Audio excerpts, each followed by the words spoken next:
하나님의 말씀은 잠언 20장 9절 1절 읽고 23장 읽도록 하겠습니다. 잠언 20장. 여러분들이 오늘 제가 왜 이 본문을 이렇게 멀리 떨어지는 본문 두 개를 택했을까 한번 생각해 보세요. 생각해 보시고 이유가 뭘까? 자, 20장 9절입니다. 함께 읽겠습니다. 시작. 내가 너 마음을 정하게 하였다. 내 죄를 깨끗하게 하였다 할 자가 누구냐? 다시 한 번 더 시작. 내가 내 마음을 정하게 하였다. 내 죄를 깨끗하게 하였다 할 자가 누구냐? 23장 10절에서 14절입니다. 교독하겠습니다. 23장 10절. 애치게 쓱을 옮기지 말며 고아들의 밭을 침범하지 말지어다.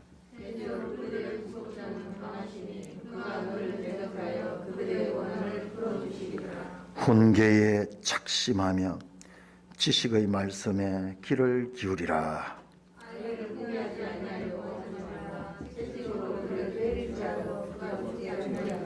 같이 너가 그를 채찍으로 때리면 그 영혼을 수월에서 구원하리라.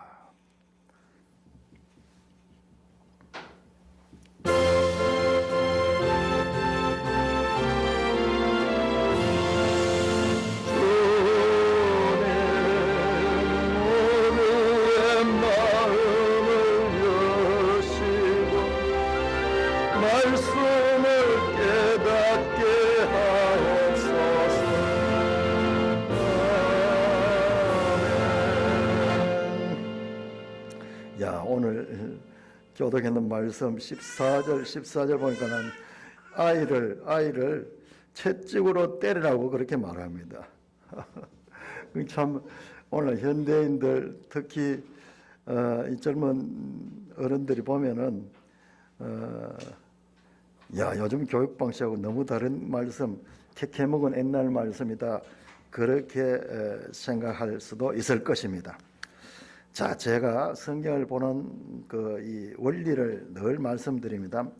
구원 계시의 발전성. 실제로 애들 잘못할 적에요. 여기서 채찍이라고 표현했기 때문에 좀 잔인한데, 잠깐 징계하고 어린 시절에 잘못하는 경우에 또 그가 정신을 차릴 수 있도록 그런 제재를 가하는 것을 성경은 가르칩니다. 평생 어릴 적에 한번 제대로 가르쳐 놓으면 평생 살아가면서 그것이 그 마음속에 박힐 수 있다는 것이고요. 이 말씀은 궁극적으로 여기에 머물지 않아요. 여기에 머물지 않는다. 자, 우리 히브리서 12장을 한번 찾아봅시다. 자, 히브리서 12장. 잠언의 이 말씀도요, 이 교육을 하는 데서 징계하는 이 말씀도 반복적으로 많이 나옵니다. 많이 나옵니다. 자, 12장. 자, 우리가 성경을 읽을 적에 이건 너무 귀한 말씀이에요. 구원 계시의 뭐라고요? 발전성. 자, 이건 우리는 교회에서 지금 누구든지 이런 이야기를 하는데 이건 제가 그만큼 강조해서 그런데 이거는요, 엄청나게 중요하네요. 모든 성경 잘못된 해석들이 자세히 듣다 보면 이것을 알지 못하기 때문에 그런 거예요.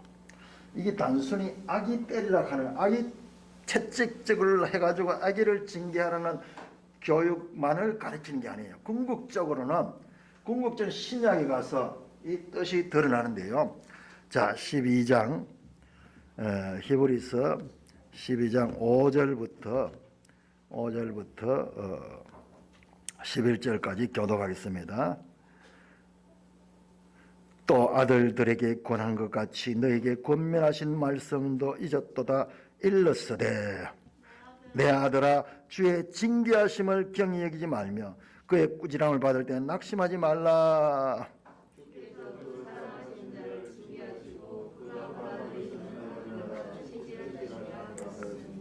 요게 잠언 3장 11절 12절 인용했는 거예요. 잠언에 나오는 말씀이에요. 자, 이거 사도 바울이 히브리서 저자는 누군지 모르는데 사도 바울이라고 주장한 것만 사도 바울일 수도 있어요. 자, 그런데 이 히브리서 저자는요, 이것을 어떻게 하는 거 보세요. 너희가 참음은 징계받기 위함이라 하나님이 아들과 같이 너희를 대우하시나니 어찌 아버지가 징계하지 않는 아들이 있으리요.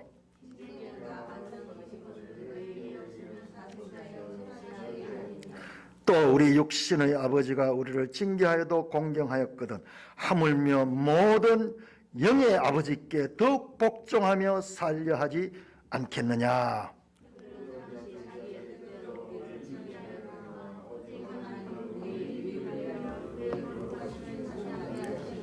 같이 무릇 징계가 당시에는 즐거워 보이지 않고 슬퍼 보이나 후에 그로 말미암아 연단받은 자들을 의와 평강의 열매를 맺느냐.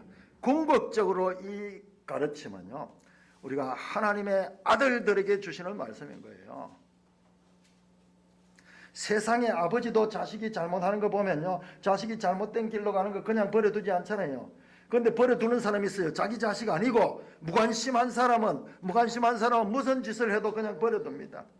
그러나 참 아버지는 하나님이 참 우리의 하나님일 경우에 그 자녀들에게 징계하는 것은 이것은 너무나 당연하다는 그 논리로서 지금 말씀을 하고 있잖아요. 그러니까 이것을 단순히 잠언 말씀을 잠언에 나오는 애기 훈육하는데 이 구타하는 그런 문제로만 제한해서 보는 것은 한계가 있는 거죠. 그런 뜻이 분명히 있습니다. 애기들도 잘못했을 적에 따끔하게 육체적인 제재를 가해가지고 그것을 한번 그렇게 가해놓으면 평생 가면서 거짓말을 했을 적에 이 거짓말하면 안 된 거야. 거짓말하면 그 대신 벌을 받아야 돼. 그렇게 딱 해놓으면 일생 살아가면서 걔가 거짓말하지 않을 수가 있는, 그렇다 그러면은 그게 얼마나 큰 교육이 되며 그리고 많은 유익한 삶을 살게 할 것입니까? 잠시 잠깐 징계가 궁극적으로 우리 하나님은 지혜의 하나님이시거든요. 그래서 궁극적으로 그와 같은 때까지 이르는 거예요. 그러니까 이 유대인들은 구약밖에 모르니까는 지금 여기까지를 못 연결시킵니다. 이 히브리서 저자는요, 이 잠언 말씀을 가지고 결국 하나님의 자녀된 우리 이 잠언에 나오는 내 아들아 내 아들아, 그 이야기가 솔로몬이 자기 아들한테 주는 이야기인 줄 아는데 아니에요. 하나님께서 솔로몬의 입을 통해서 그 백성 그리스도인들에게 주는 말씀으로 그렇게 구원 계시의 발전성으로 우리가 볼 수 있는 것입니다. 이게 성경이에요. 그런데 왜 성경이 이렇게 돼 있나? 좀 쉽게 논리적으로 이렇게 설명하지 않고 누구든지 알아들을 수 있도록 설명하지 않고 왜 이래 잠언 말씀 그렇게 나오고 여기 와가지고 또 이제 그걸 해석을 해주시는가? 저 계시록에 들어가면은 막 짐승이 나오고 뿔 달린 게 나오고 막 이렇게 왜 그렇게 상징적인 그런 그림으로 하나님께서 성경을 기록하셨을까? 우리 유 집사님이 지난 수요일인가 그렇게 질문하셨어요. 솔직한 표현이죠. 솔직한 표현이죠. 저도 잘 몰라요. 그런데 성경을 보니까는 그렇게 되어 있어요. 그래서 저도 한번 생각해 봤어요. 좀 이렇게 딱 알아듣기 쉽도록 이렇게 딱 해가지고 그렇게 설명을 하면은 다 알 수 있는데 막 상징적인 저런 언어로 막 표현하고 또 구약에 이렇게 했다 신약에 와서 그걸 해석해야 되고 막 이렇게 되어 있으니까는 우리가 쉽게 깨달을 수 없지 않습니까? 왜 하나님이 이렇게 하세요? 좀 하나님이 어리석어서 그런가?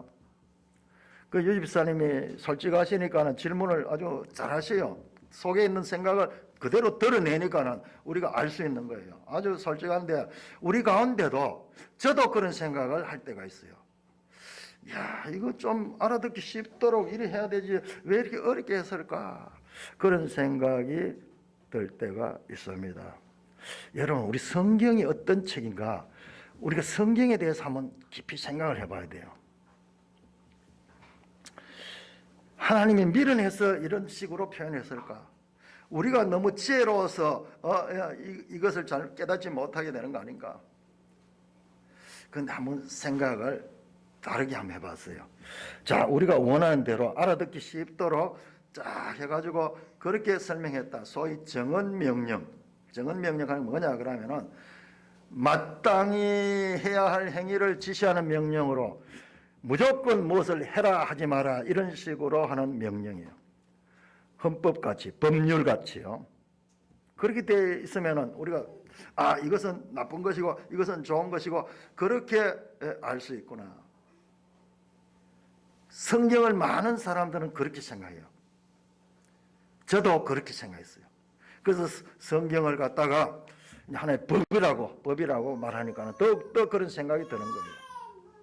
그런데 여러분들, 성경을 우리가 이제 공부를 하면 성경에 대해서 알아야 돼요. 성경은요, 그냥 하나님이 말씀한 거 이렇게 사람들이 받아 쓰는 거 아니에요. 저 이슬람교의 코란은 그렇게 되어 있어요. 마호메트가 하나님께 그 천사가 하나님을 통해서 하나님께서 말씀하신 걸 천사 가브리엘 천사가 받아가지고 그 마호메트에게 불러주는 대로 그렇게 기록을 했어요. 마호메트는 글도 모르는 사람이에요. 그런데 막 능력을 받아가지고 그 꼬란을 기록해요. 그 꼬란의 내용은 하나님 전부 말씀이에요. 이렇게 하지 마라. 이런 자는 죽여야 된다. 이런 자는 처단해라. 이런 자는 전부 하나님의 말씀이 그대로 직접적으로 나옵니다. 그 한 23년 동안 마호메트가 그 가브리엘 천사의 그 소리를 듣고 기록한 것이 꼬란이에요. 꼬란. 그러니까 꼬란은 전부 하나님의 말씀이에요. 하나님이 이렇게 해라, 이렇게 하지 마라. 그렇게 하는 것으로 그들은 그렇게 꼬란을 기억. 그런데 성경은 전혀 그런 책 아닙니다. 기록을요 1500여 년에 걸쳐가 기록. 모세로부터 시작해가지고 저 신약 시대의 사도들까지요. 시간 간격이 1500년이 되고 그 다음에 저자들도 한 40여 명이 돼요. 40여 명. 전부 다른 시대에 또 언어도 히브리어, 아람어, 헬라어로 써 있어요. 아람어는 저 다니엘서 같은 경우에 일부 아람어로 되어 있어요.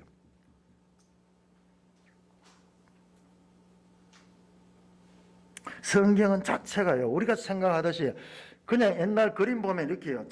이 마태가 이렇게 막 기록하고 있고요. 천사가 와서 귀에다 대고 불러주는 대로 마태가 막 기록하는 거예요. 그런 식으로 된 게 아니에요. 우리가 흔히들 그렇게 생각하는 거예요. 여러분, 성경을 기록한 자들도 자세히 보면요, 그 기록하는 책마다 그 사람의 개성과 그 사람의 경험과 그 사람의 지식이 반영되어 있어요. 여러분, 바울 서신은요, 바울이 써야 돼요. 베드로는 그거 못 씁니다. 바울은 누구냐? 구약 성경의 정통한 그런 구약 학자였어요.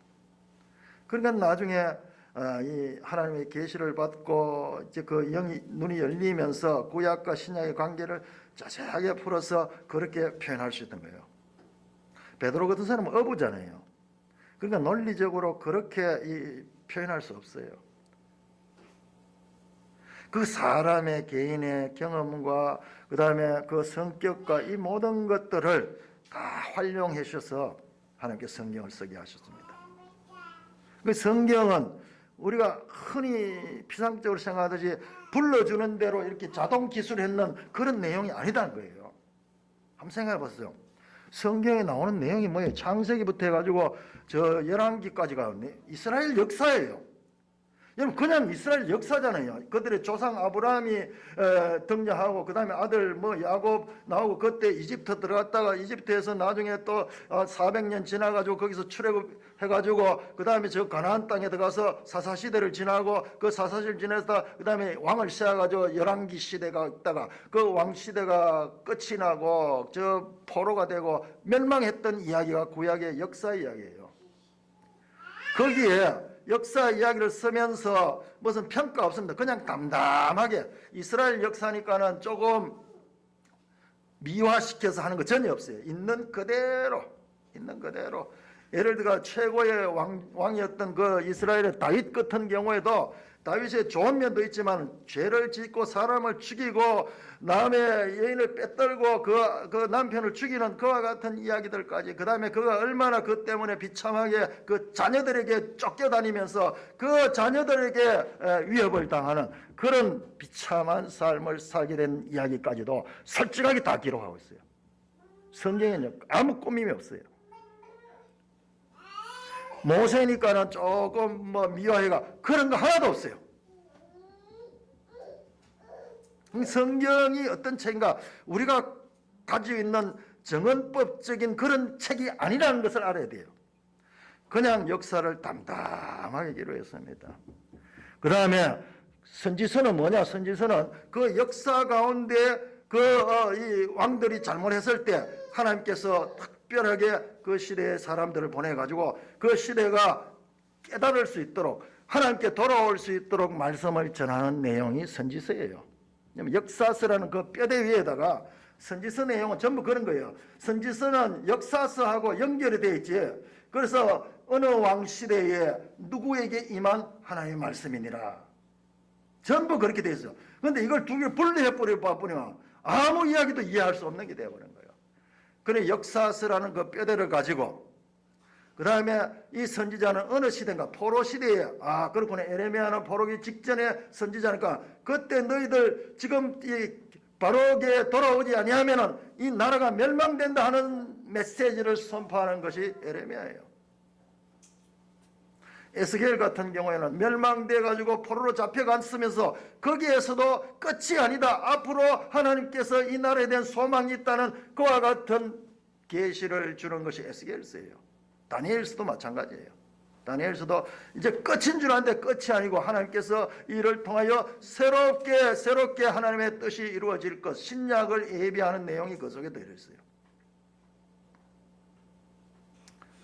시가서, 시편, 욥기, 잠언서, 전도서, 우리 잠언 같은 이런 내용들도 그냥 단순한 이야기가 아니라 이 역사서와 선지서하고 연결된 내용이에요. 그러나 이스라엘 역사 이야기를 통해서 하나님께서 하나의 모델로 삼고 거기에 말씀을 주시는 거예요. 그 성경이 어떤 책이다, 성경이 그런 책이다 하는 것을 알면서도 우리 생각할 때 성경은 막연하게 그냥 하나님의 말씀이 직접 주신 그런 말씀으로 생각하는 거예요. 자, 한번 생각해 봅시다. 성경에 나오는 악한 사람들요, 가인부터 시작해가지고 저 나중에 바벨탑을 세우는 니므롯, 그 다음에 이스라엘 역사 가운데 아합 왕, 그 다음에 그 아달랴라는 그 이 나쁜 그 여왕이 등장합니다. 이세벨 같은 거. 그 다음에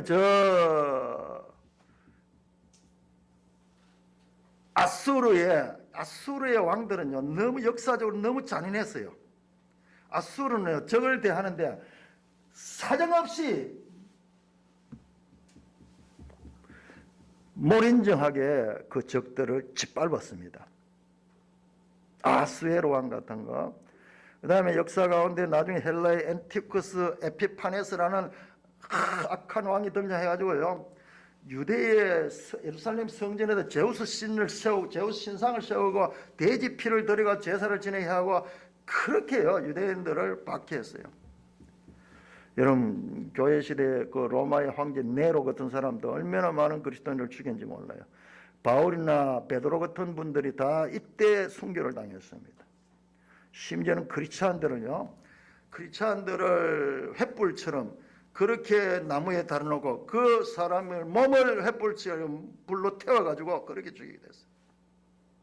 카리큘라, 여러분 역사 가운데 칼 막스 같은 인물, 레닌 같은 인물, 그들이 나와가지고 얼마나 역사에 많은 사람을 죽였는지 몰라요. 그 추종자 모택동이, 스탈린, 김일성, 이 전 공산주의 사상에 가지고 통치하면서 얼마나 많은, 저 중국에서 5천만 명을 죽이고 지금 북한에서는 200만 명을 죽이고요, 지금도 마음대로 사람을 처형하는 그런 일들이 있습니다. 히틀러, 무솔리니, 최근에 빈라덴, 김정일이, 김정은, 여러분 이게 한결같이요, 이 시대마다 나왔던 이루 헤아릴 수 없는 악한 왕들이 있었습니다. 화면 한번 비춰보세요. 저 김일성이 전기를 그렇게 이번에 이제 그 우리나라에서 판다고 그래요. 그래가지고 그게 지금 문제가 되는데 김일성 전집이 김일성 전집. 김일성 전집이 13권 13권. 이건 김정일 전집은요. 김정일 전집은 35권이 35권. 이거 보세요. 숫자 나오잖아요. 35 나오잖아요. 30. 저건 13이네. 13. 13권. 자, 이 악한 김일성이 김정일이 둘이만 해도 책이 지금 몇 권이에요? 지금 48권. 48권. 근데 하나님은요, 이 모든 악한 세력들을 뭐라고 표현하냐 그러면요, 짐승으로 표현, 짐승. 그래서 그 짐승 하나 속에는 이 역사의 모든 이와 같은 악한 사람들의 전체가 그 속에 다 들어있어요. 만약 이런 식으로 악한 사람들, 하나님을 대적한 사람들 하나하나 다 기록하려고 하면은 우리가 도무지 읽을 수 없어요. 평생 읽어도 못 읽어요. 그리고 읽다 보면은 그 핵심 사상이 뭔지도 알 수 없어요. 그런데 짐승이라는 그 상징을 통해 가지고 이들을 표현하는데 그 모든 것들이 그 속에 다 담겨 있어요. 자, 여러분들 내가 질문 한번 하겠습니다. 여러분들이 우리가 성경하는 게 얼마나 피상적인지, 여러분들 성경을 어떻게 알고 있는지. 자, 성경에서 이방 왕들 가운데 가장 성경에 자세하게 그 왕에 대한 기록이 많이 나오는 왕이 누구일까요? 이방 왕들 가운데서 가장 많이. 고레스 짤막하게 나와요. 짤막하게 나옵니다. 누가 몇 장에 걸쳐가지고 그냥 고레스 이름 정도만 나오는데 몇 장에 걸쳐서 그 사람의 이 통치할 적에 했는 행위라든지 이런 것까지 무려 한 3, 4장에 걸쳐가지고 나오는 인물이 있어요. 그리고 다른 성경에도 막 반복되어 나오는 인물이 있어요. 누구요? 예, 그렇습니다. 느부갓네살 왕이에요. 느부갓네살 왕. 다니엘서 2장, 3장, 4장까지 느부갓네살 이야기고, 그 다음에 열왕기 역대기에도 느부갓네살 나오잖아요. 바벨론의 왕인데 그 이스라엘을 멸망시킨 왕이에요. 자, 우리 잠언 21장 보세요. 잠언 21장 1절. 잠언 21장 1절. 21장 1절 같이 읽습니다. 시작.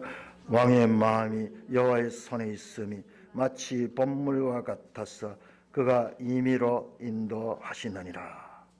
이 짧은 말씀 하나 속에요, 내가 깜짝 놀랐어요. 이걸 묵상해 보니까요, 느부갓네살이요, 그 다니엘서 4장 5장에 보면 느부갓네살의 그것이 자세히 나와요. 느부갓네살이 나중에 교만해가지고 이 정신병이 들어가지고 짐승같이 막 그렇게 7년 동안 지내는 그런 내용이 나옵니다. 그러면서 나중에 느부갓네살이 하나님을 인정하는 내용이 나옵니다. 느부갓네살은 그 당시 세계 최고의 권력자였어요. 성경에 등장하는 왕들이요, 그냥 왕들이 아니고 고레스 같은 경우는 페르시아 중에서 세종대왕이에요. 느부갓네살은 바벨론 중에 세종대왕이에요. 저 알렉산더 같은 경우는 그 그리스 역사의 세종대왕이에요. 가이사 아구스도 로마 역사의 최고의 왕들이에요. 우리가 역사를 공부를 해보면요, 성경이 어마어마해요. 그냥 이 어수룩한 말같이 하는 특서이즘 같지만은요, 세상의 왕들을 세우시고 폐하시는 모든 주권이 하나님께 있습니다.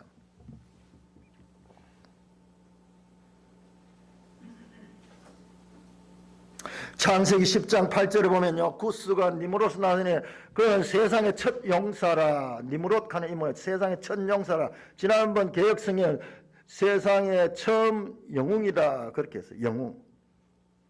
뭐냐 그러면 자기를 하나님같이 높이는 사람이에요. 바벨탑을 쌓았던 인물입니다. 그의 나라는 바벨과 에렉과 악각과 갈레에서 시작이 됐다. 바벨탑을 쌓은 인물인데 하나님을 대적하며 하나님과 같이 높아지고 했던 그 사상을 가지고 사람들을 모아가지고 제국을 만들어가지고 하나님을 대적했던 최초의 인물이 니므롯이에요. 여러분, 성경의 마지막 등장하는요, 계시록 18장에 무너졌도다 큰 성 바벨론이요. 왜 거기 바벨론이 왜 나와요? 왜 바벨론이 나와요? 그 바벨탑을 쌓던 그 니므롯이나 이 성경에 중요하게 다루고 있는 느부갓네살 전부 바벨론의 왕들이에요. 바벨론. 세상의 모든 시대 모든 나라 왕들을 다 설명하지 않고 한 명 독특한 인물, 가장 권위 있는 애굽의 바로 같은 인물들, 이건요 세계사에서 왕 중의 왕들이에요. 우리가 역사를 모르니까 그냥 성경에 나온 인물인 줄 알고 있지만 그렇지 않아요. 전 세계 역사의 최고의 권력자들을 성경은 다 다루는데 그들을 폐하시기도 하고 그들을 세우시기도 하는 건 하나님이야. 마치 보의 물과 같이 지금 시골에 가면 이제 그 모심기 하기 위해서 못에서 수문을 열어가지고 그 물이 쫙 흘러가지고 수로를 따라가지고 못으로 논으로 다 들어가요. 쫙 들어갑니다. 갑자기 온 말랐던 그 밭에 이 물이 쫙 다 차 있어요. 물길을 이렇게 트느냐 저렇게 트느냐 그렇게 해서 다 마치 왕의 마음을 마음대로 다루시는 분이 하나님이라는 말씀입니다. 이 역사에 등장하는 이 많고 많은 인간 군상들을 짐승이라는 표현 하나를 가지고 딱 해서 이 모든 이미지를 다 함축하고 있다는 것은 한 사람 한 사람 개별로 이렇게 쫙 해가지고 우리가 읽지 못할 그런 상태로 만드는 것이 아니라 짐승이라는 그 표현을 통해 그 모든 악인들을 통칭해가지고 한마디로 딱 제시하는 이거 하나님의 지혜예요.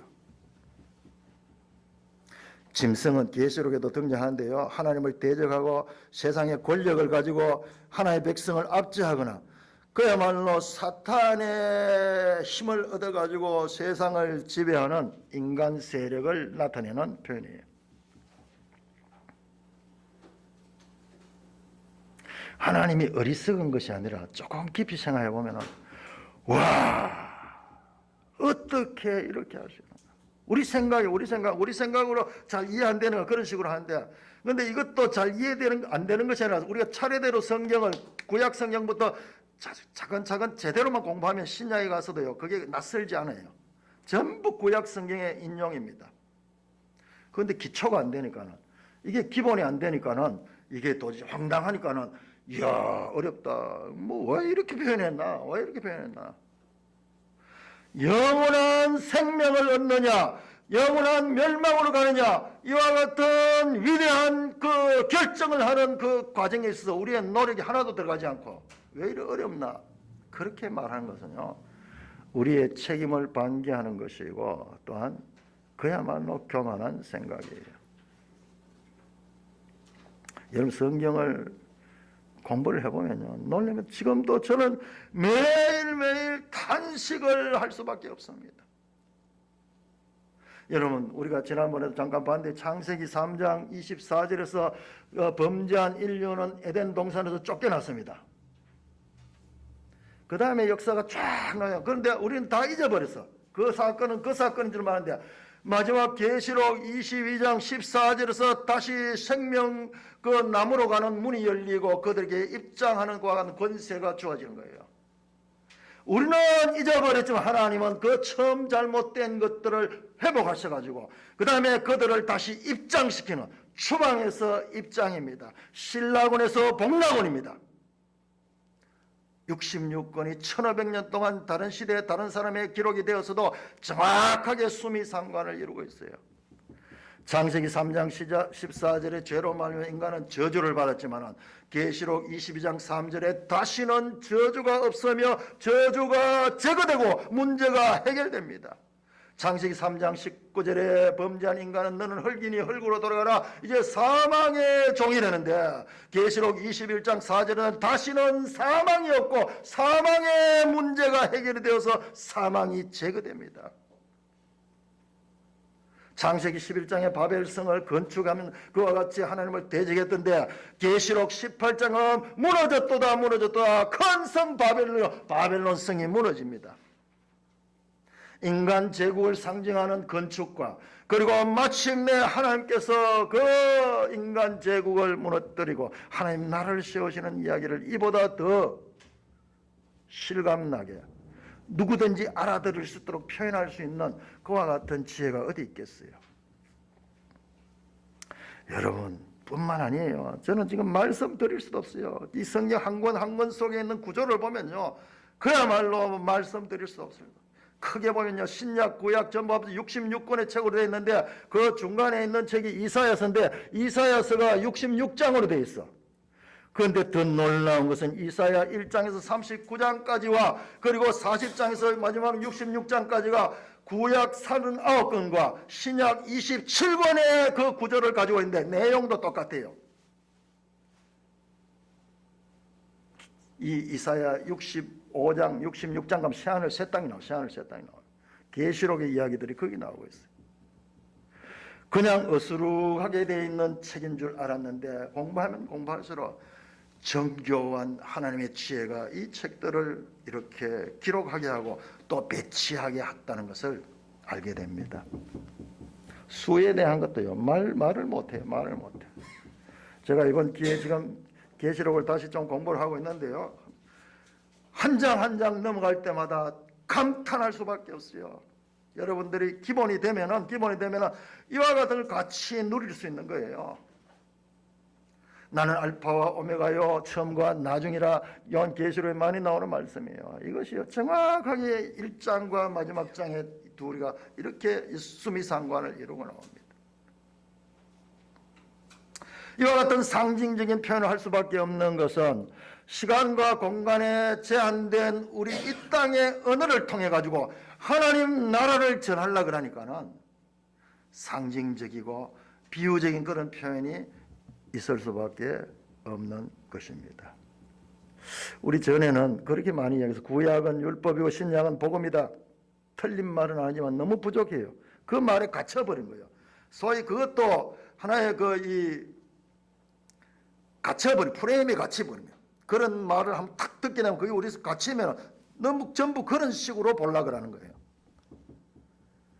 구약과 신약의 관계는 이와 같은 구원 계시의 발전이요, 율법, 복음 분리된 것이 아니라 이것이 서로 연결되어 있다. 그러면서도 발전하고 있다는 것입니다. 우리한테는 두꺼운 책이지만 하나님의 지혜를 담기에는 너무 작은 책인데, 이 압축해서 이 책 속에 하나님 모든 것을 다 담아놨는 것. 그러므로 우리 성경을 제대로 깨닫는 것은요, 너무나 중요한 것이에요. 주문이 아닙니다. 이 말씀은 우리가 듣고 읽고 깨닫도록 하기 위해서 하나님께서 우리의 눈높이에 맞춰서 우리의 언어로 그렇게 주신 하나님의 말씀입니다. 그런데 그 기록한 방법은 그냥 정은 명령적인 그런 법이 아니고 역사를 통하고 사건을 통해 가지고 그 해석을 우리한테 맡겨놓고 있어요. 우리의 참여를 원하고 있어요. 그냥 듣기만 하고 되는 것이 아니라 이 말씀이 무엇인가, 앞뒤로 어떻게 연결된가 우리가 적극적으로 생각하고 연구하고 이렇게 보다 보면 뭔가 끌리는 게 있어요. 그래서 이 성경 관주로 되죠. 관주. 학자들이 연구를 해가지고 보니까 이게 어떤 나오는 말씀인데 이러면서 보다 보니까 전부 다가 다 관주로 다 연결되는, 그렇게 유기적인 관계를 가져. 마치 우리 인체가 모든 이 기관들이 서로 연결되어 있듯이. 침 놓는 데 보면요, 침 놓는 데 지금 배가 아파가지고 체해가지고 왔는데 어디다 침을 놓냐 하면 저 발에다 놔요. 무릎에다 놓기도 하고. 이게 전부 혈과 이거 연결이 되어 있는 거예요. 그걸 건드려가지고. 성경도 마찬가지예요. 그럼 우리는 하나님의 말씀을 알아야 돼요. 통독에 적극적으로 참여하십시오. 여러분, 이것은 단순한 권면이야. 여러분들이 영원한 생명이냐 사망이냐, 제가 설교를 해도요, 여러분들이 그 통독을 쭉 통독할 때는 깊이 이해할 필요 없어요. 그냥 스치듯이 듣기만 해도 돼요. 나중에 딱 집어주면은 그게 연결되는 것을 알게 돼요. 그러니까는 자간 흘려듣지 말씀을 많이 들어요. 우리 유 집사님은 그 안에 들어가서 기록까지 하신다. 기록까지 하면 한 5번 읽은 택 될 거야. 그냥 읽기만 하는 것보다도 기록까지 하는. 그러나 그것도 부족합니다. 계속 하신대요.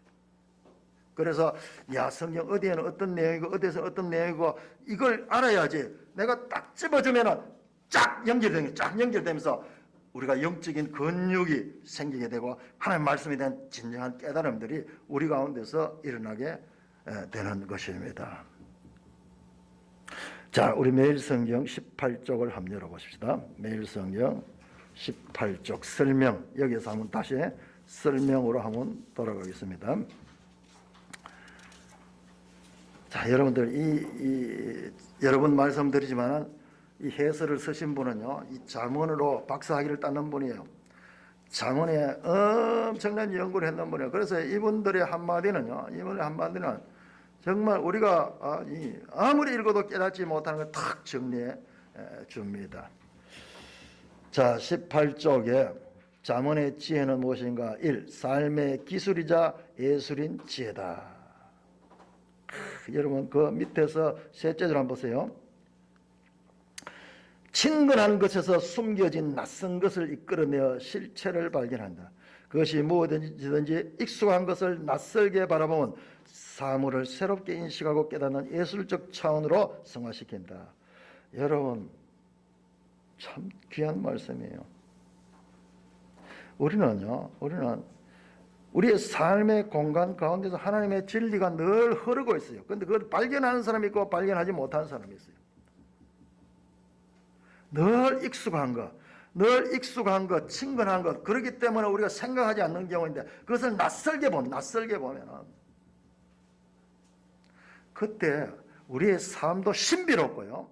그리고 우리 삶이 하나의 예술적 차원이라는 것을 알게 되는 거예요. 자, 잠언 17장 24절 갔다가 다시 오겠습니다. 잠언 17장 24절로 17장 24절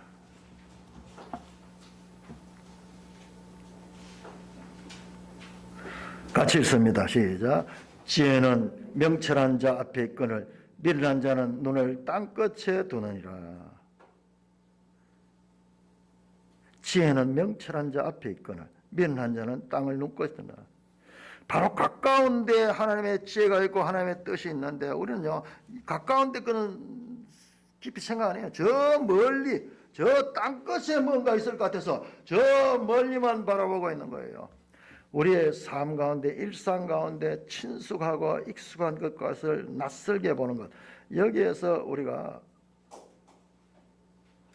우리의 삶도 예술적 차원으로 그렇게 누릴 수가 있습니다. 두 번째, 삶의 예배인 지혜. 자, 잠언에서 우리는 이 성경에 성막이 있고 성전에서 성전의 기능이 제사드린 것. 그러면 잠언은 이 제사를 성전에서만 드리는 제사뿐만 아니라 우리의 삶의 현장에서 살아내기를 가르치고 있습니다. 밑에서 넷째 줄, 그러므로 잠언은 개인의 행복 추구에 머무르지 않고 자기 중심성을 넘어서는 신앙적 배움과 함께 하나님 중심의 보편적 삶으로 확장한다. 따라서 잠언에는 하나님과 이웃과 올바른 관계를 맺고 자연 질서의 흐름에 맞춰 삶을 조화시키는 지혜 신학이 자리를 잡고 있다 하면, 여러분들 이거 말씀이요, 쉬운 말이 아니에요. 쭉 몇 번 한번 읽어보세요. 야, 우리가 생각하는 책 따로 성경이 이런 내용이구나.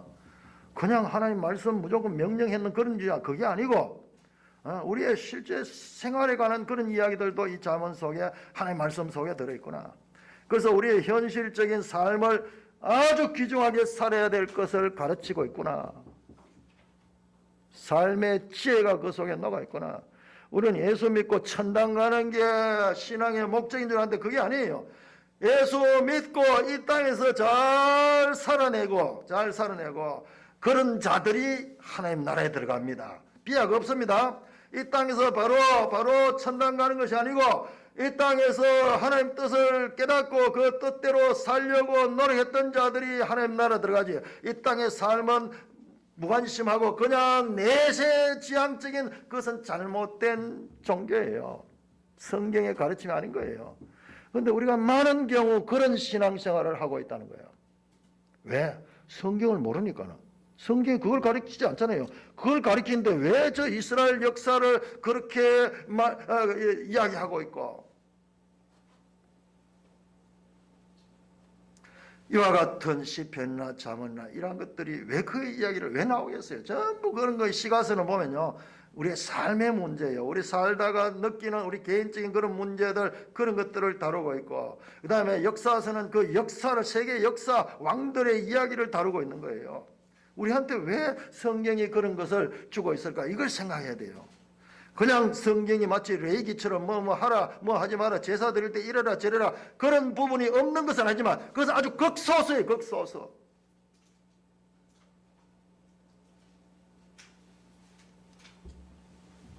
자, 그 다음에 19쪽 보세요. 자, 점점 깊어집니다. 애것과 새것이 만나는 광범위한 지혜운동. 자, 잠언에서 지혜가 무엇인가? 지혜가 무엇인가?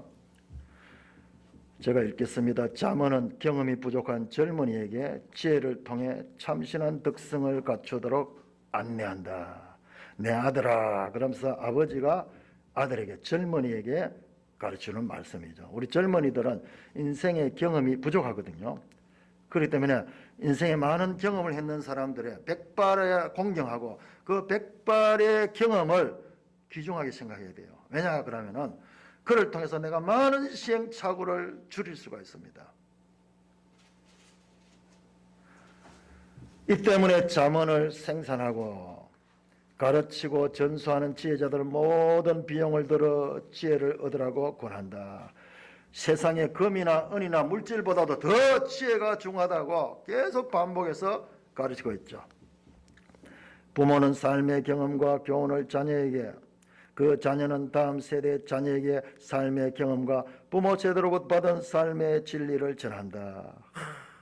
감사한 것은요, 정말 감사한 우리 산돌교회가요, 지금 교회들이 전반적으로 노쇠화됩니다. 우리 한국교회도 나이 많은 사람들이 있고 젊은 사람들이 교회를 다, 큰 교회도 주일학교가 없는 교회가 많이 있어요. 하나님께서 상상을 못했는데 어떻게 하실는지 우리는 하나님께 기대하면서 우리가 노력해야 됩니다. 우리 젊은이들이 또 이렇게 많이 있어요. 비율로 되면요, 우리 교회는 한국교회 완전 지금 역비율이에요. 역비율. 젊은이도 더 많이 있어요. 어린아이들도 있어요. 이게 우리가 낯설게 한번 보세요. 이게 얼마나 앞으로 희망이 있고 이것이 얼마나 놀라운 하나님의 계획이 그 속에 깔려 있는지.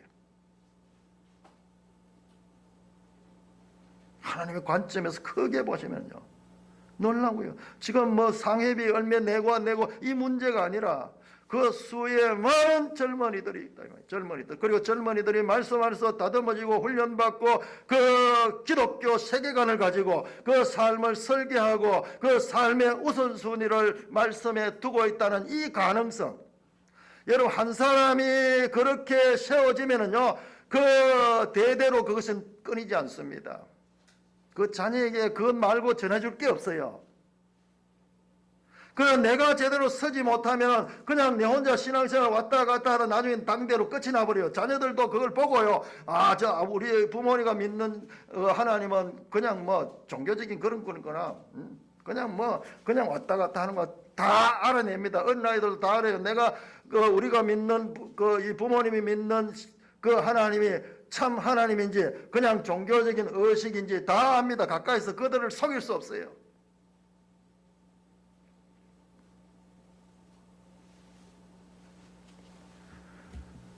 따라서 잠언은 넷째 줄입니다. 위해서 옛것과 새것이 만나 더 나은 삶을 제시하는 지혜운동의 원천이다. 우리 인간적으로 나이 많은 사람과 젊은 사람들 서로 연결되고 신약과 구약이 만나면서 그렇게 또 연결돼요. 재운동의 원천이다. 잠언은 날개 달린 말이요 어느 한순간을 뛰어넘는 것으로 시대와 지리적 한계를 뛰어넘는 보편성을 고유한다. 자, 이거 보세요. 자, 우리는 이 성경이 그냥 하나님 나라만 가리킨 게 아니에요. 인간 세상의 역사를 쫙 설명하고 있잖아요. 그 뭐냐 그러면 믿지 않는 자들도 믿는 자들과 동일하게 보편적인 그와 같은 그 가치를 가지고 있다는 거예요. 보편적인 가르침이 이 속에 담겨 있다는 거예요. 곧 잠언은 복지를 위한 삶의 기술과 직관, 행복, 건강, 부, 명예, 장수 등을 승인하기 때문에 실용주의적 성격이 강하다. 성경이라고요. 그냥 신비주의고 저 하늘의 이야기만 있는 게 아니에요. 아주 이 땅에서 우리가 어떻게 살아야 될 것인가, 거기에 대한 너무나 실용적이고 실천적인 내용이 잠언에 전부 다 오잖아요. 이처럼 잠언의 지혜는 인류의 보편적 가치를 공유하기 때문에 유일무이한 것이 아니다. 이런 내용은 성경에 있는 게 아니에요. 여러분, 성경에 대해서 착각하면 안 됩니다. 저도 오랫동안 성경을 착각했어요. 야, 성경은 하나님 말씀만 있기 때문에 여기에 세상의 사상들이라든지 철학이든지 신화라든지 이런 것들이 개입되면 그것은 너무나 불순하고 불경한 것이다, 그렇게 생각하는데 성경을 깊이 연구해 보는 거 아니에요. 그런 것들을 다 포함시켜요. 그 성경을 알면은 이게 보이는데 모르면은 무조건 세상적인 건 나쁜 것이고 성경만 옳은 것이고 이런 식으로 자꾸 이원론으로 나누게 되는데, 성경은요 이 세상 것까지 다 포함시킵니다. 세상의 위대한 예술품들, 정치, 경제, 사상들 다 성경에서 나옵니다. 현대 우리 지금 민주주의, 자유시장 경제, 이게 성경에서 나온 거예요. 저 유럽에서 종교개혁이 일어났던 나라에서 나온 거잖아요. 우리가 모르는 거예요. 우리가 하나님의 백성이라고 하면 그 원인을 모르는 거예요. 유럽이 얼마나 어둡고 얼마나 그 미신적인 나라인지 상상을 못합니다. 그런데 그들에게 복음이 들어가면서 그들이 바뀐 거예요. 하나님의 말씀이 들어가면서 그들이 깨어났는 거예요. 여러분, 종교개혁이 일어나서 했던 나라들 보세요. 전부 최고의 선진국들이에요. 거기에서 과학기술도 발전하고 거기에서 경제도 발전하고 거기서 예술도 발전합니다. 반대로 신앙을 그냥 종교적인 신비주의로 큼큼하게 가다놨던 그 가톨릭 국가들 보세요. 전부 다 삶이 어떠한가. 얼마나 도둑놈이 많고 얼마나 사기꾼들이 많고, 우리가 유럽 여행 가면 소매치기 당하니까는 그 돈을 어디 넣어라, 그런 이야기가요. 그런 이야기가 왜 그렇게 많이 나오냐. 거기 전부 자세히 보세요. 전부 가톨릭 국가들이에요.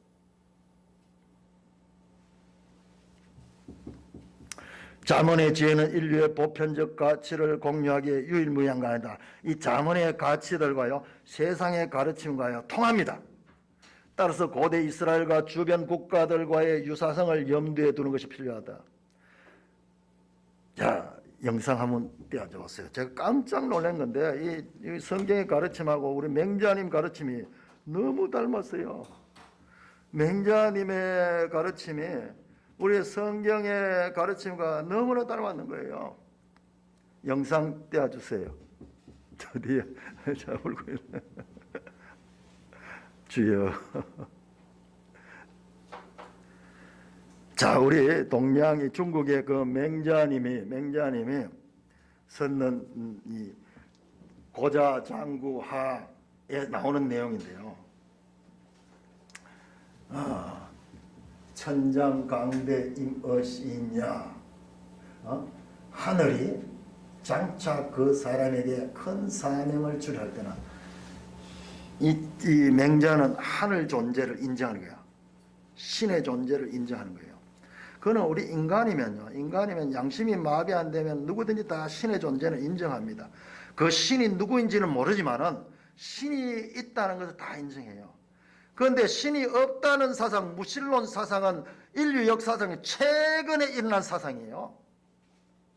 최근 사상입니다.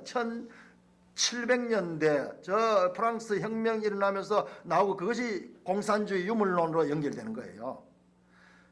인류는요 누구든지 다 그 양심상 자신의 존재와 세상의 이치를 보고 이렇게 하면 뭔가 절대적인 신이 있다는 걸 다 인정했어요. 그래서 그걸 우리 이 신학에서는 일반 은총, 일반 은총. 누구든지 사람이 이 지혜를 가지고 이 세상을 바라보면 하나님의 존재를 인정하는 거예요. 그래서 하늘이라고 표현한다. 우리 성경에도 그 하늘나라 천국 갈 적에 하늘이라고 표현하기도 하잖아요. 자, 장차 그 사람에게 큰 사명이죠.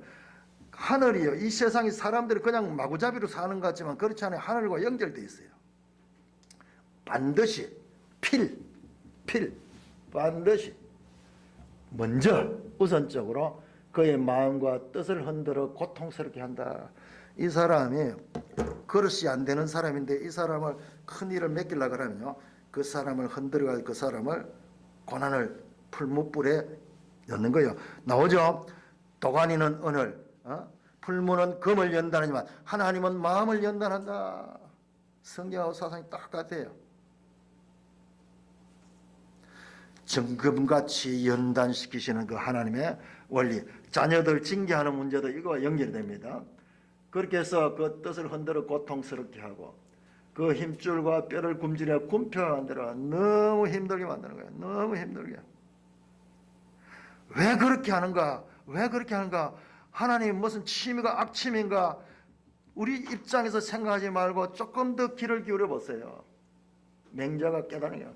그가 하고자 하는 일을 흔들고 어지럽게 하네요. 오히려 더 못하게 하고 혼돈스럽게 하는데 그가 뭐냐? 왜? 그것은 이유가 있습니다. 타고난 작고 못난 성품을 인내로서 당금질하여 하늘의 사명을 능히 감당할 만하도록 그 기국과 역량을 주게 합니다.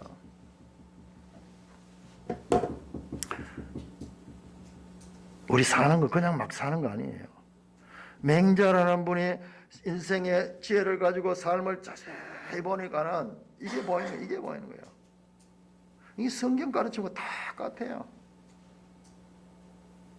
징계는 다 있는데 징계가 없으면 오히려 사생자다.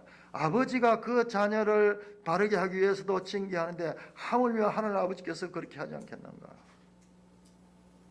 그런데 우리 어떻게 보면 예수 믿으면 복 받고 예수 믿으면 만사 형통 무조건 잘되고 이 세상에서 내 원하는 대로 다 될 수 있다. 거짓 복음이에요. 음녀의 가르침입니다.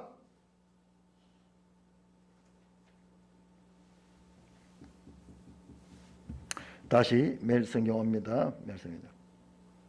자, 그래서 성경의 가르침과요, 이런 세상의 사상가들의 이야기가 맞는 것도 일치하는 것도 있는 거예요. 보편적인 거예요. 보편적인 가르침인 거예요. 그러나 지혜의 보편성에도 불구하고 현실에 대한 특정한 태도를 다루는 세계관을 반영한다. 그러면서 다릅니다. 특별 있습니다. 자, 일반 은총이 있고 특별 은총이 있습니다. 일반 은총은 보편적인 거예요.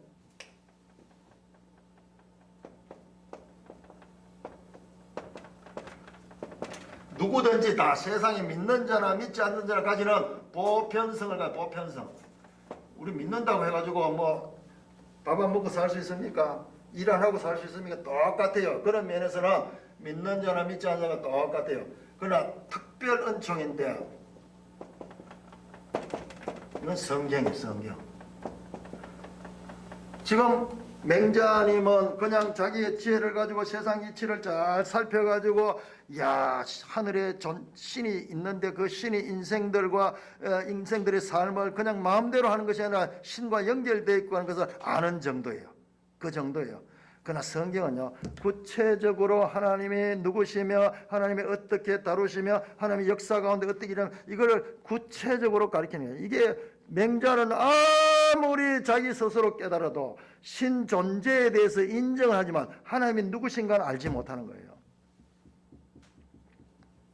그러나 성경은 특별한 은혜를 믿는 자들에게 가르칩니다.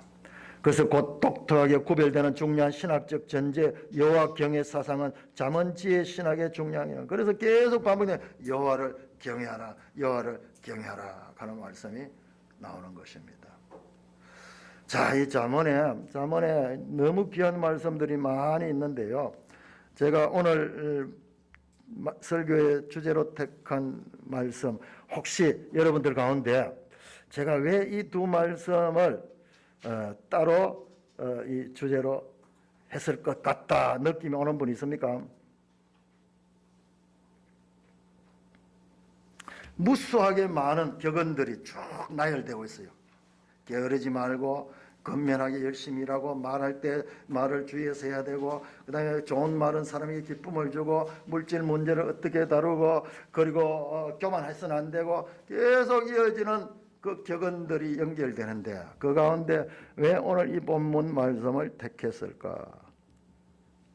마치 보물을 찾는 기분으로 이 말씀을 택했습니다. 잠언 2장 1절에서 4절에 이렇게 말합니다. 내 귀를 지혜에 기울이며 네 마음을 명철에 두며 지식을 불러 구하며 명철을 얻으려고 소리를 높이며, 은을 구하는 것 같이 그것을 구하며 감추어진 보배를 찾는 것 같이 그것을 찾으면 여호와 경외하기를 깨달으며 하나님을 알게 된다. 무수하게 많은 이 모래 가운데서 그 가운데서 이 금을 발견하듯이, 보석을 발견하듯이. 자, 먼저 20장 9절 보겠습니다. 20장 9절. 잠언 20장 9절입니다. 20장 9절. 같이 읽습니다. 시작. 내가 내 마음을 정하게 하였다, 내 죄를 깨끗하게 하였다 할 자가 누구냐? 이것은요, 그냥 질문이 아니라 수사 의문문으로, 아무도 내 마음을 스스로 깨끗하게 내 죄를 씻을 수 있는 사람은 없다는 표현의 강조예요. 강조. 수사 의문문입니다. 아무도 스스로 자기 자신을 깨끗하게 죄를 씻을 수 있는 사람은 없다는 거예요. 여러분, 이 웨스트민스터 소교리 문도 한번 꺼내보세요. 꺼내보세요. 요거 다음에 할 때는 페이지 수가 있으면 참 좋겠는데, 이거 정말 만든다고 너무 수고 많이 했어요. 이거 성능도 별로 안 좋은 복사기에다가 이 책을 만드는데 얼마나 노력했는지 하신 분에게 감사를 표합니다. 여러분, 제일 처였던 게 23강 한번 열어봐요. 23강 그 들어가는 도입 부분을 딱 열면은요. 자, 여러분 계속 반복해서 이 책에서 나오는 게 뭐냐 그러면 바로 이 밑에입니다. 밑에 소교리 문답 13에서 38문까지의 구조 하면서 이게 계속 반복돼 나와요. 그래서 23강에는 23에서 38 여기까지는 이제 지금 하는 거니까 붉은색으로 하고, 앞에 했던 것은 좀 흐리긴 하는데, 이게 뭐냐 그러면요, 13에서 19문이 같이 있습니다. 시작. 인간 스스로는 이 죄의 상태에서 벗어날 수 없는 무능한 존재임. 다시 시작. 인간 스스로는 이 죄의 상태에서 벗어날 수 없는 무능한 존재임.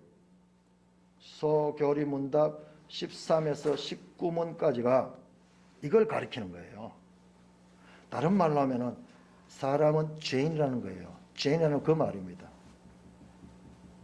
죄인이 뭔가?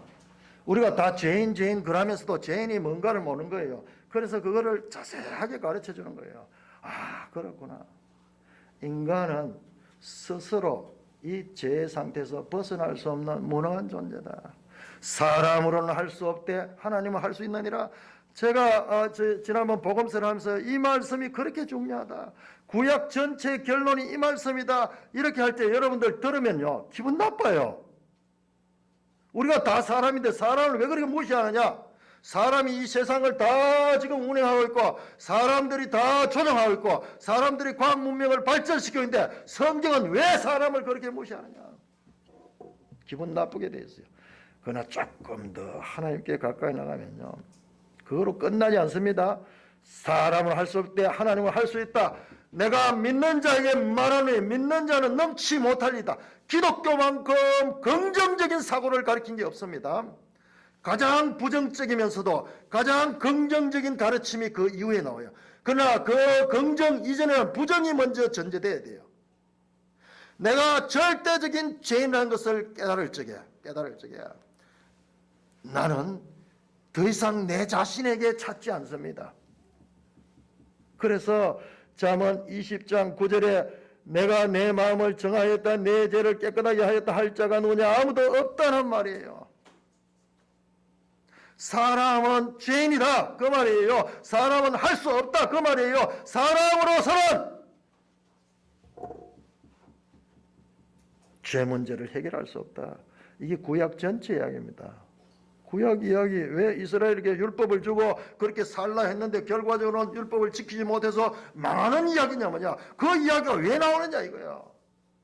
아니 하나님의 백성이라면 그 율법을 줬으면 그 율법을 지킬 수 있는 법을 줘야 되지. 그 율법을 가지고 있는데도 어떻게 잘못해가지고 나라가 망해가지고 이 포로로 잡혀가는 이야기가 역사 이야기의 끝이란 말이냐. 신약에서 그 답이 나옵니다. 율법으로는 죄를 깨닫게 한다. 사도 바울의 로마서 말씀입니다. 갈라디아서 나옵니다. 율법으로는 죄를 깨닫게. 그것 때문에 우리가 죄인이구나. 사람이 모든 걸 할 수 있다고 다 생각하고 이 세상에 있고, 그래서 인본주의 사상이 있는데 성경은 우리에게 아니야. 너희는 죄인이야. 그것은 교만이야. 너희로서는 스스로 구원할 수 없어.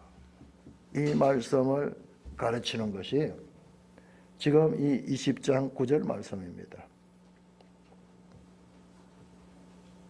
이 짧은 한마디 속에요, 엄청난 신약적인 그와 같은 이 기독교의 기본 사상이 나옵니다.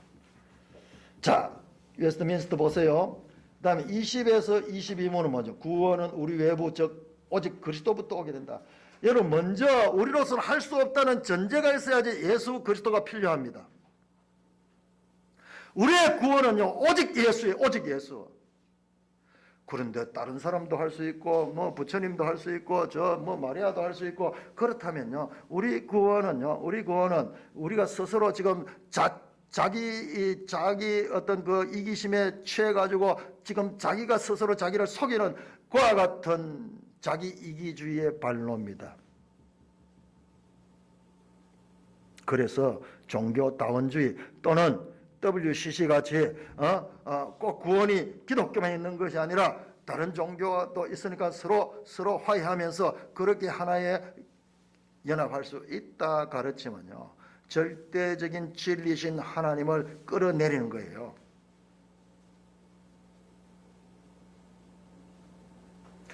절대적인 절망, 자력구원, 인간이 스스로 구원할 수 없다. 이것은 기독교만의 독특한 교리입니다. 여러분, 불교라든지 다른 종교들 보시면 전부 다 사람이 구원해내는 거예요. 자력구원이에요. 노력을 많이 하고 정성을 많이 들이고 주문을 많이 하고 이렇게 하면 사람이 신이 될 수 있다는 거예요. 아니에요. 절대적으로 그것은 아니다. 사람은 스스로 이 죄인 상태에서 벗어날 수 없는 무능한 할 수 없는 존재다. 그렇기 때문에 그 다음이 나오는 거예요. 오직 예수 그리스도. 우리의 구원은 오직 그리스도부터 오게 된다는 것입니다. 그 이야기가 어딘지 나온지 아세요? 자, 잠언 23장 11절 넘어가. 23장 11절. 이 귀한 기독교의 핵심 보화와 같은 진리의 말씀들이 여기저기 흩어져 있는 거예요. 그래서 말씀을 읽을 때 금을 찾듯이 은을 찾듯이 감춘 보화를 찾을 때 이게 찾아지는 거예요. 23장 11절 시작.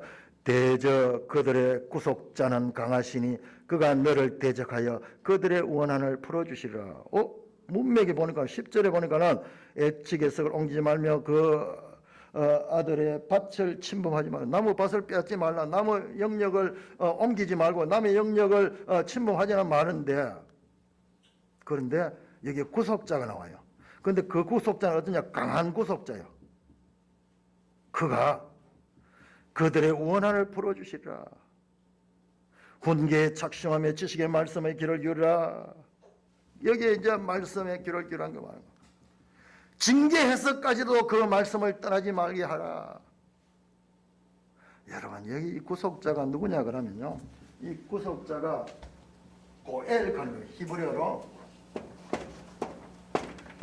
고엘. 제가 이건 여러분 계속 반복합니다. 여러분들, 고엘은 리딤, 영어로 리딤이에요. 대속하다. 대속하다, 구속하다, 대신 값을 치르다, 랜섬으로도 번역이다. 고헬입니다. 여기 고헬 누구냐? 예수 그리스도가 고헬이시요. 룻기에 나오는 보아스가 고헬입니다. 대신 값을 치르고 그 사람을 구해내는 자예요. 이 잠언 속에 예수 그리스도가 지금 여기에 들어있는 거예요. 그러나 이 문맥을 이렇게 보면은 이거 지금 땅에서 부당하게 나무 땅을 지게서 가는 건 뭐냐 그러면 땅을 경계하는 거예요. 정확하게 이스라엘은 땅을 하나님께서 나눠준 대로 그렇게 딱 구별되어 있거든요. 그런데 이걸 점점 옮기는 거예요. 힘 있는 놈이 와가지고 안으로 옮기는 거예요. 시골 살아보면 그렇습니다. 이 밭 보면은 나중에 밭 이 고랑이요. 경계선이 점점점 옆집으로 침범해 들어요. 그럼 옆집에도 칩니다. 그것 때문에 경계 때문에 많이 싸우는데 요즘 같이 무슨 청량 기술이 있는 것도 아니고 그래서 힘신 놈이 우기면은 지땅 되는 거예요. 그러니까 이런 건 부당한 거죠. 정말 이 땅 문제는요 생명에 직결되기 때문에 여기 하나님께서 엄하게도 가르칩니다. 옮기지 마라. 그들의 밭을 침범하지 마라. 그들이 그 고통을 당하며 그 안타까워하며 탄식할 적에 그들의 구속자가 강한 분인데 그들이 그 원한을 풀어준다. 여러분 이 땅이요, 이 땅을 침범한 자가 사탄이에요. 사탄이 침범해가지고 그 땅을 자기가 가지고 있어요. 그런데 그 빼앗긴 자의 구속자는 강하신 분입니다. 거룩한 전사입니다. 그분이 오셔서 그 빼앗긴 자들의 원한을 다 풀어주는 이야기가 요한계시록에 납니다. 신원하신다. 그들의 원한을 풀어주시는 신원하시는 하나님.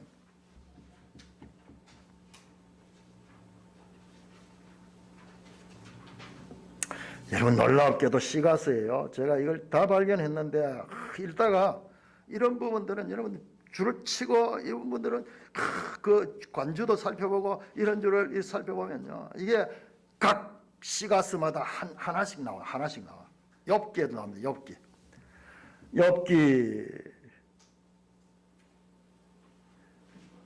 19장 25절 내가 알기에 나의 대속자가 살아계시니 마침내 그가 땅에서 대속자라고 욥기는 번역해요. 대속자라고 번역해요. 여기는 구속자 같은 단어인데 대속자, 구속자. 시편 78편 35절 하나님이 그들의 반석이시며 지존하신 하나님이 그들의 구속자이심을 기억하신다. 에레미야 애가 3장 58절 주여 주께서 내 심령의 원통함을 풀어주시고 내 생명을 속량하셨나이다. 같은 단어야. 고엘 속량, 대속, 구속 다 장차 예수 그리스도가 오셔서 이 모든 죄 문제를 해결해 주실 그것에 대해서 지금 초점을 두고 있는 거죠. 구원 계시의 발전성. 결과적으로 이것은 어디로 갔냐? 구속은 예수 그리스도를 지향하고 있다는 것입니다. 자, 성경 한 권 찾아보자. 로마서 제일 끝에 로마서 16장.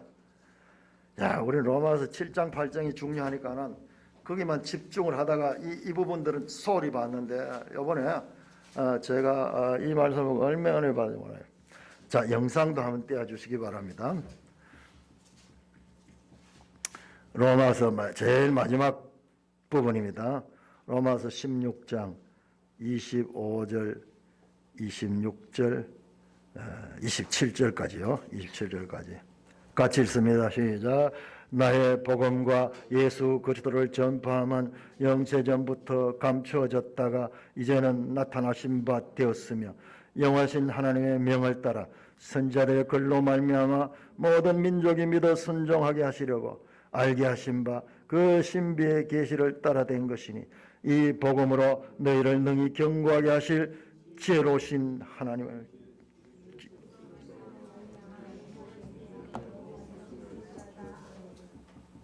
이렇게 끝이 나는데요. 지금 이 내용을 여러분 여기에 중요한 내용이 뭐냐 그러면요. 앞에 보시면은 그렇게 나옵니다. 자, 26절에 보면은 25절 끝에 보면 영세전부터 감추어졌다. 영어로 hidden입니다. 영세전부터 감춰졌다가 26절입니다. 이제는 but 그러나 now 이제는 어떻게 드러나는 거예요. 이제는 드러나는 리뷰.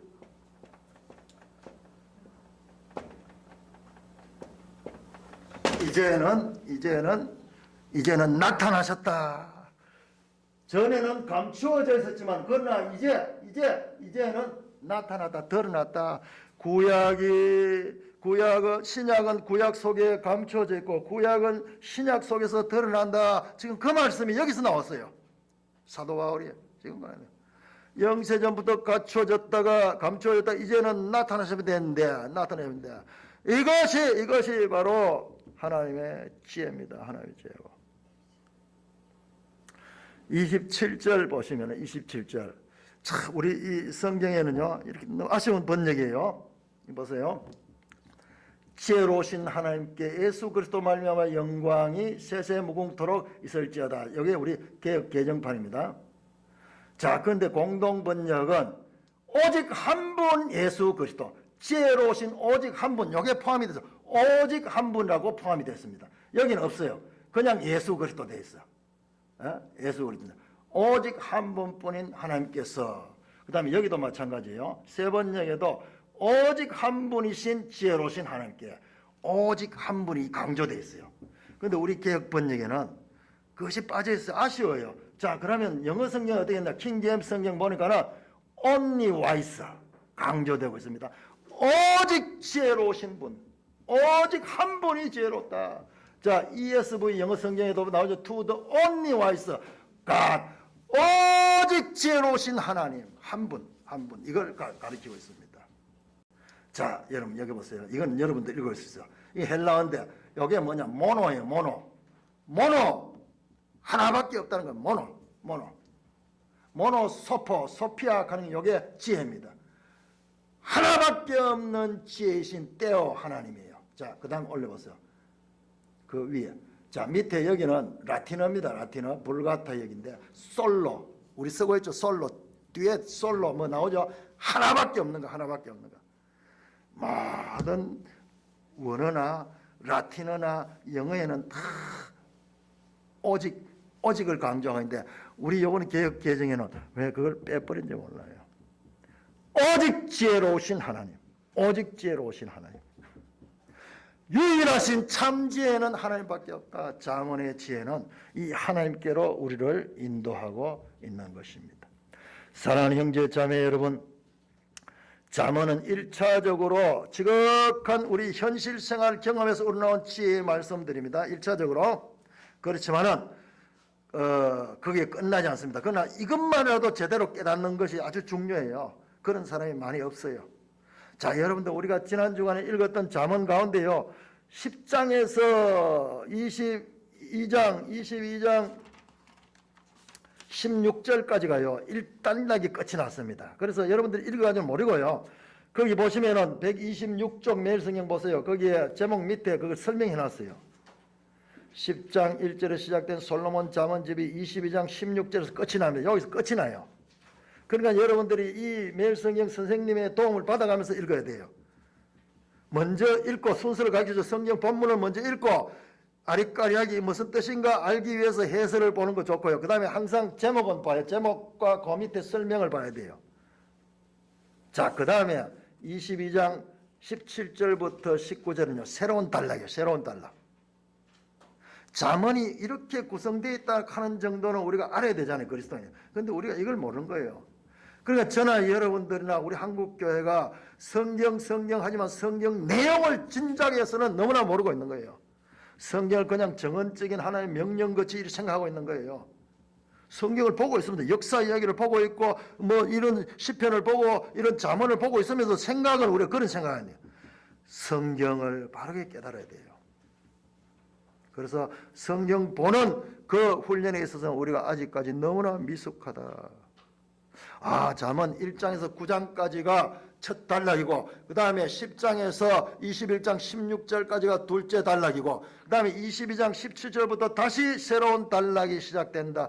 이 정도는 알아야 되지 않겠어요? 근데 우리가 너무 모르고 있는 거예요. 자꾸 성경을 그냥 피상적으로, 설교도 피상적으로 하고 듣는 사람들도 그냥 자세히 보지 않으니까는 그렇게 되는 거예요. 그래서 성경은 금을 찾듯이, 은을 찾듯이, 감추인 보화를 찾듯이 찾을 적에 그것이 우리에게 자신을 드러냅니다.